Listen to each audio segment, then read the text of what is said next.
న్యాయ వ్యవస్థ, రాజ్యాంగం వీటి మీద గౌరవం ఉన్న ఒక పౌరుడిగా, ఒక నిబద్ధత కలిగిన నాయకుడిగా రాత్రికి రాత్రి వాళ్ళ పొద్దున నిజానికి ఆయన కార్యక్రమాలు ఉన్నాయి సిద్దిపేటలో, అవన్నీ రద్దు చేసుకొని ఈరోజు రాత్రికి రాత్రి హుటాహుటిన బయలుదేరి వచ్చి దాదాపు రాత్రి 12 గంటలకు హైదరాబాద్ చేరుకొని వాళ్ళ పొద్దున ఉదయమే మళ్ళీ తిరిగి విచారణకు హాజరైనారు. కానీ ఈ విచారణ చూస్తూ ఉంటే ఈ గవర్నమెంటు, ముఖ్యంగా కాంగ్రెస్ పార్టీ యొక్క వైఖరి చూస్తుంటే, గతంలో చెప్తారు తాను చెడ్డ కోతి వనమంతా జరిపిందంట. అట్లాగా రేవంత్ రెడ్డి గారు ఆయన గతంలో దరిద్రపు కొట్టు పనులు చేసిండు కాబట్టి, దొంగ పనులు చేసి దొరికిపోయిండు కాబట్టి, డబ్బు సంచులతో దొరికిన దొంగ కాబట్టి అందరు కూడా అదే బుద్ధులు ఉంటాయి అనుకునే ఒక పద్ధతుల్లో ఆయన వ్యవహారం కనబడతా ఉంది. ఆయన కంటిన బురద అందరికి అంటాలని చెప్పి ఆయన పాపం తాపత్రయపడుతున్నాడు, తహతహలాడుతూ ఉన్నాడు. ఒకటి రేవంత్ రెడ్డి గారికి చెప్తా ఉన్నా, ఇలా జరుగుతున్నది మీకు కూడా చెప్తా ఉన్నా, సిట్టు విచారణ కాదు, ఇది చిట్టి విచారణ. చిట్టినాయుడు గారు నడిపిస్తున్న ఒక పనికిమాలిన విచారణ తప్ప, ఓ లొట్టపీసు కేసులో ఇంకో పనికిమాలిన చిట్టి విచారణ తప్ప సిట్టు లేదు, తిట్టు లేదు.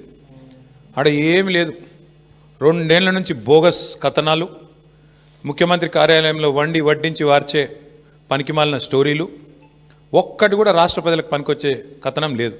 పనికి మాలిన స్టోరీలతో 2 ఏళ్ళు టైంపాస్ చేస్తూ ఉన్నాడు. నేను అడుగుతా ఉన్నా ఆయనని, రేవంత్ రెడ్డిని, 1 కాదు 2 కాదు, ఇంకో 1000 వేసుకో, నీ సిట్టులు చిట్టీలు ఇంకో 1000 వేసుకో, ఏ ఫరక్ పడదు. మేము మాత్రం నీ కొద్దిగా ఉంటే కొన్ని రోజులు శునకానందం ఉంటుంది, కానీ మేము మాత్రం నేను వదిలిపెట్టం. బీఆర్ఎస్ ఇవాళ తెలంగాణ ప్రజల గొంతుక, ప్రధాన ప్రతిపక్ష పార్టీ.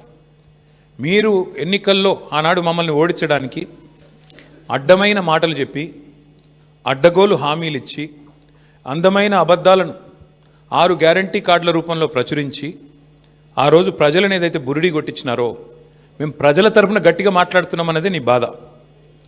ఇవాళ ఎట్లా ఉన్నదంటే నీ వ్యవహారం రేవంత్ రెడ్డి గారు, అదృష్టం అందలం ఎక్కిస్తే బుద్ధి మాత్రం ఇంకా బురదలనే ఉన్నది రేవంత్ రెడ్డి. రాజకీయంగా ఇంకా కూడా ఆయనకు జ్ఞానం రాలే, ముఖ్యమంత్రి అన్న సోయి లేదు. తెల్లారి లేస్తే కేసీఆర్ గారిని తిట్టడం, మా పార్టీ నాయకులను తిట్టడం, పనికిమాలిన బూతులు మాట్లాడడం, పనికిమాలిన పని చేయడం తప్ప. అందుకే అంటున్నా నేను, అదృష్టం అందలం ఎక్కించిన బుద్ధి మాత్రం బురద బుద్ధే రేవంత్ రెడ్డిది.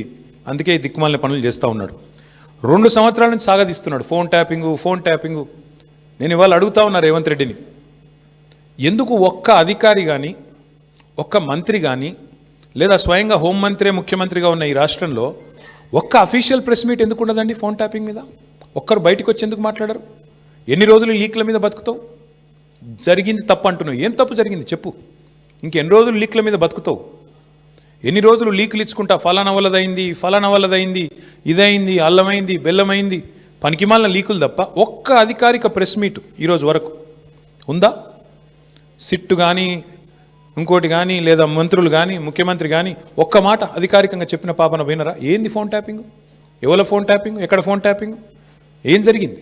క్యూన్యూస్ పేరు చెప్పి ఎవరైనా వసూళ్లకు, అక్రమాలకు, బెదిరింపులకు గురి చేసిన క్యూన్యూస్కి సమాచారం ఇవ్వండి. క్యూన్యూస్ ఎప్పుడూ ఇలాంటి చర్యలకు పాల్పడదు, ప్రోత్సహించదు. క్యూన్యూస్ ఎల్లప్పుడూ ప్రజా గొంతుకగా ప్రజల సమస్యల కోసం నిరంతరం పోరాడుతుంది. మీకు ఎలాంటి సమస్య ఉన్నా క్యూన్యూస్ని కాంటాక్ట్ అవ్వండి. సంప్రదించవలసిన ఫోన్ నెంబర్ 7569534968 8688926084.